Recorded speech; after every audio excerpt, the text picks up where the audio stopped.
Gautama Buda, o fundador do budismo, viveu no norte da Índia no 6º século a.C. Seu nome pessoal era Siddhartha e seu nome de família era Gautama. Ele foi chamado de Buda após ter atingido a iluminação e realizado a verdade última. Buda significa desperto ou iluminado. Ele se chamava de Tathagata, enquanto que seus seguidores o chamavam de Bhagawa, o bem-aventurado. Outros se referiam a ele como Gautama ou Sakyamuni.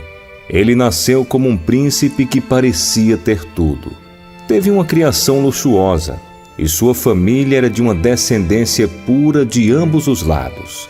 Ele era o herdeiro do trono, extremamente belo, inspirador de confiança, majestoso e dotado de uma bela compleição e uma presença refinada. Aos 16 anos, casou-se com sua prima Yashodhara, majestosa, serena e plena de dignidade e graça. Apesar de tudo isso, o príncipe Siddhartha se sentia preso no luxo, como um pássaro em uma gaiola de ouro. Durante as suas visitas fora do palácio, ele viu aquilo que foi conhecido como os 4 sinais. Isso é, um homem velho, um homem doente, um homem morto e um santo recluso. Quando viu os sinais um após o outro, a compreensão veio a ele de que a vida está sujeita ao envelhecimento e à morte. Ele perguntou: qual o reino da vida no qual não há nem velhice nem morte? O sinal do recluso que estava calmo por ter abandonado a ânsia pela vida material. Deu a ele que a indicação do primeiro passo em sua procura pela verdade deveria ser a renúncia. Isso significava compreender que as posses materiais não poderiam trazer a felicidade última que as pessoas ansiavam. Determinado a encontrar o caminho para fora desses sofrimentos universais, ele decidiu abandonar o lar e encontrar a cura não só para si mesmo, mas para toda a humanidade. Uma noite, aos 29 anos, com um silencioso adeus, ele se despediu de sua esposa e filho que dormiam. Selou seu grande cavalo branco e se dirigiu para a floresta. Sua renúncia sem precedentes na história. Ele abandonou no auge de sua juventude os prazeres em troca das dificuldades. Seguiu da segurança da vida material para as austeridades, de uma posição de riqueza e poder para aquela de uma seta errante, que se abrigava em cavernas e florestas, somente com seu manto esfarrapado como única proteção contra o sol escaldante, a chuva e os ventos do inverno. Ele renunciou à sua posição de riqueza, promessas de prestígio e poder, e uma vida repleta de amor e esperança, em troca da busca pela verdade, a qual ninguém havia encontrado, embora muitos na Índia a tivessem procurado por milhares de anos.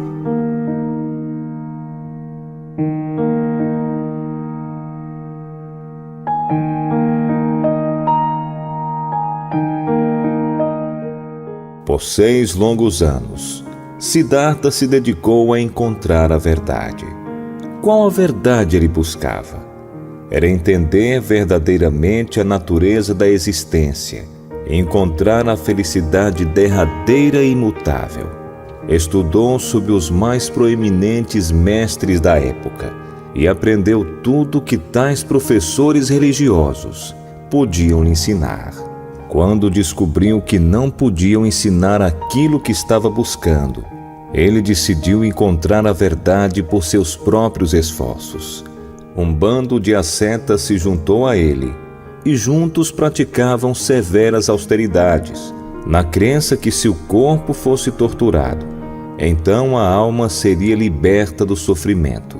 Siddhartha era um homem de energia e força de vontade, e superou os outros ascetas em cada austeridade que praticava. Quando jejuava, ele comia tão pouco que quando olhava a pele de seu estômago, ele conseguia tocar sua coluna vertebral.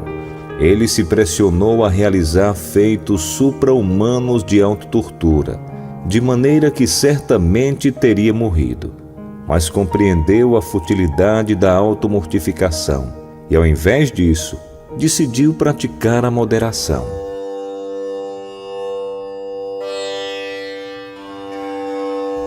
Na noite de lua cheia no mês de Vessaka, ele se sentou sobre a árvore Bodhi, em Gaia, imerso em profunda meditação.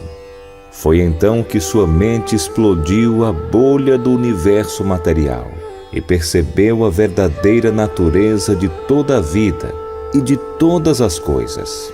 Com a idade de 35 anos, ele se transformou de um buscador sincero pela verdade em um Buda, o iluminado.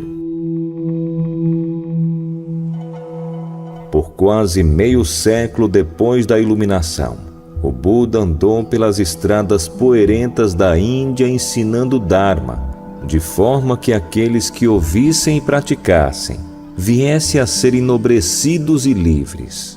Ele fundou uma ordem de monges e monjas, desafiou o sistema de castas, elevou o status das mulheres, encorajou a liberdade religiosa e a livre investigação, abriu os portões da liberdade para todos, em qualquer condição de vida, alta ou baixa, santo ou pecador. Enobreceu as vidas de criminosos como Angulimala e de cortesãs como Ambapali. Ele libertou a humanidade da escravidão religiosa, do dogma religioso e da fé cega. Ele atingiu o ápice em sabedoria e inteligência. Cada problema foi analisado em suas partes constituintes e então foram reajuntadas na ordem lógica, com o significado tornando claro. Ninguém podia derrotá-lo no diálogo. Um professor inigualável mesmo nos dias de hoje. Ele ainda é o mais proeminente analista da mente e dos fenômenos. Pela primeira vez na história, ele deu aos seres humanos o poder para pensar por si mesmos. Elevou o valor da humanidade e mostrou que os seres humanos podem alcançar o mais alto conhecimento e a suprema iluminação por seus próprios esforços. Apesar da sua incomparável sabedoria e linhagem real, ele nunca se afastou dos simples aldeões. Distinções superficiais de classe e casta significavam pouco para ele. Ninguém era tão pequeno ou baixo que ele não pudesse ajudar. Frequentemente, quando uma pessoa sem casta, pobre e rejeitada, vinha até ele, seu respeito próprio era restaurado e sua vida era transformada de ignóbil para de um nobre ser.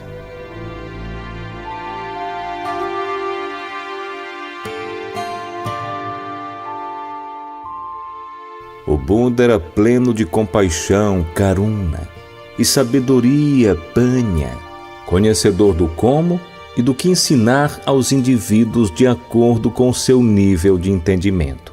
Ele era conhecido por ter andado longas distâncias para ajudar uma única pessoa, a fim de mostrar a ele ou a ela o caminho correto. Ele era carinhoso e dedicado aos seus discípulos, sempre perguntando a respeito de seu bem-estar e progresso. Quando residia no mosteiro, ele visitava diariamente os lugares onde os doentes ficavam. Sua compaixão pelos doentes pode ser notada por meio do seu conselho: quem cuida do doente, cuida de mim. O Buda manteve ordem e disciplina, com base no respeito mútuo. O rei Pasenadi não podia entender como o Buda mantinha tal ordem e disciplina na comunidade dos monges, enquanto ele, um rei, com poder de punir, não conseguia fazê-lo em sua corte.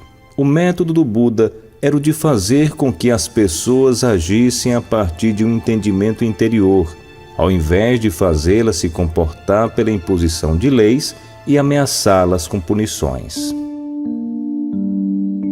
Muitos poderes milagrosos foram atribuídos a ele, mas ele não considerava qualquer tipo de poder sobrenatural algo de importância. Para ele, o maior milagre era explicar a verdade e tornar uma pessoa cruel em alguém bondoso por meio da compreensão. Um professor com profunda compaixão. Ele sentia o sofrimento humano e estava determinado a libertar as pessoas de seus grilhões por meio de um sistema racional de pensamento e um modo de vida. Buda não afirmava ter criado condições mundanas, os fenômenos universais ou a lei universal que chamamos de Dharma. Embora descrito como Lokavidu, o conhecedor dos mundos, ele não era considerado o exclusivo guardião da lei universal. Ele livremente reconhecia que o Dharma, juntamente com o funcionamento do cosmos, é atemporal, não tem criador e é independente no seu sentido absoluto. Cada coisa condicionada que existe no cosmos é sujeita à operação do Dharma. O que o Buda fez, como todos os outros Budas antes dele, foi redescobrir a verdade infalível e torná-la conhecida pela humanidade. Descobrir a verdade, ele também descobriu os meios pelos quais alguém poderia de forma derradeira se libertar da sujeição ao ciclo infindável do condicionamento com os malefícios que o seguem. No Três Maiores Homens da História, H.G. Wells declara: no Buda se vê claramente um homem simples, devoto, solitário, lutando pela luz, uma personalidade humana vivida, não um mito. Ele também deixou uma mensagem universal à humanidade. Muitas de nossas melhores ideias atualmente se encontram em estreita harmonia com sua mensagem. Toda miséria e descontentamento da vida são devidos, ele ensinou, ao egoísmo. Antes de um homem se tornar sereno, ele deve cessar de viver voltado para os seus sentidos ou para ele mesmo. Então ele se funde em um ser maior. O budismo, com uma linguagem diferente, convidou o homem a se esquecer de si mesmo 500 anos antes de Cristo. De certa forma, ele estava mais perto de nós e de nossas necessidades. Ele foi mais lúcido quanto à nossa importância individual no serviço do que Cristo, e menos ambíguo quanto à questão da imortalidade pessoal. Após 45 anos de ministério, o Buda faleceu.